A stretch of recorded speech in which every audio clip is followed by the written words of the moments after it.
Umuhinga mu vy'ubutunzi Beli Francis Gabirano na Kevin Mizero baratunganije igikorwa cyo gukabura ubwenge abagwizatunga uko bo kwitunganyiriza imigambi baba biyumviriye uko yotera imbere haba kuva ku bafise umutahe muto canke munini. Ku bwa Kevin Mizero ari mu batunganije ico gikorwa abona ko inguvu gusa arizo zituma umuntu atera imbere. Ikindi agaruka avuga nuko umugwizatunga ariwe soko ry'ubutunzi bw'igihugu. Mujanye na entrepreneuria nibaza ko no musa bashoboye kutwumviriza batahanye ivyumviro bishasha aho babona ko entrepreneuria ihera mu gutahura ukuri umuntu abayemwo n'ukuri kw'igihugu arimwo kugira ngo ashobore kubona exactement ama opportunité ahari yokoreramo kugira ngo atere imbere. Ikindi naco nuko bagiye batahuye neza igikenewe umuntu ari wese yokora yaba ufise umutahe ubusa yaba ufise umutahe mutoyi uku ico yokora kugira ngo uwo mutahe wiwe ube munini uko avyipfuza. Bakaba bagiye babonye yuko bisaba gukora cyane no kuvuga no kongereza inguvu nta kindi nta maji nta amasengesho menshi mugabo no gukora ivyo nyene bakora mugabo kenshi gashoboka n'amasaha menshi ashoboka wanashaka no mu gisagara murazi ko byatanguye aho badusaba ko twokora amasaha 28 ku 28 barabizi yuko inguvu arizo zonyene zotuma n'umusaruro ugwira n'ingoga. Umurundi akwiye kumenya ko umu entrepreneur mu bisanzwe niwe mutima w'ubutunzi bw'igihugu kuko twe twakuriye mu bihugu aho abantu biyumvira ko leta ari ifise amafaranga ariko kuri leta ntabwo ifise amafaranga afise abene gihugu.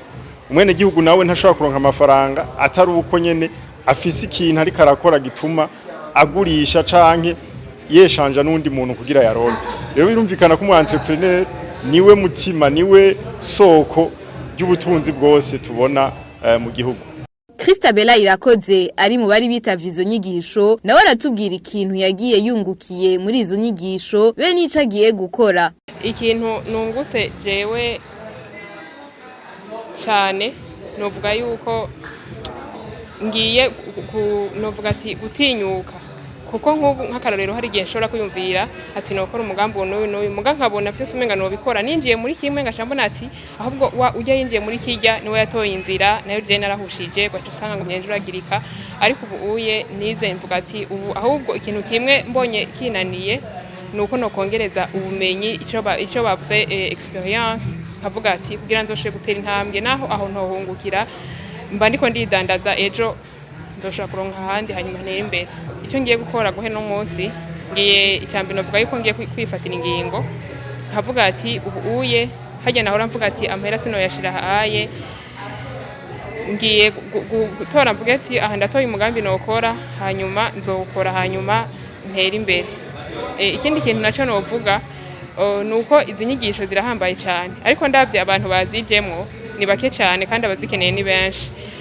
Novuga yuko ngiye guhimiriza abandi ahubwo mu nyigisho zikurikira tuzo turi benshi gusumba bose yaba abigeme abahungu bose imisha yose kugira ngo nabo baze bumvirize zinyo nyigisho. Murakoze. Veneroni buri munsi yaje ava muri komine Mwaro nawe yaranezerejwe n'ivyo vyigwa bivanye n'ikibana bayemwo ibintu vyo kwiteza imbere rumwe mu gwaruka ntiruvyumva akanaruha n'impanuro. Mu vyigwa nizo no munsi habaye mu amelioration numvise ko nezerewe cyane navuze niko biri kose nzokwamanza kuziga kugira nanjye shobora guteza imbere bya vyimviro vyanje vy'iterambere bivanye na entourage mbamwo kuko hari ukungene bivanye na evolution du monde. Uno munsi entrepreneur ntibayumva cyane gose usanga benshi bizera inze akazi ka leta canke kwikorera utwabo. Rero bivugiye ngo mu kibano mbayemwo ntibavyumva haracyariho abantu twikwiga ubumenyi bwinshi kugira ngo cyo gutahuza abantu.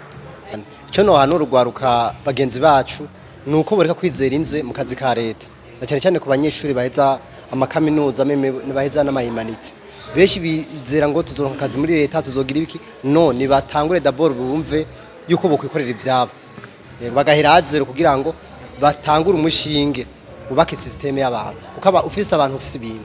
Abitavye izo nyigisho bose barangije bashima ico ciyumviro banasaba ko zona bandanya bagasaba ko ibikorwa nk'ivyo bisubiriye kuba hoba hamahimiriza imbere y'igihe kuko kubgabo hari abatakimenye kandi kivugwamwo ibintu vy'akamaro kugwaruka na rya zari nyigisho za gusa zidasaba amafaranga.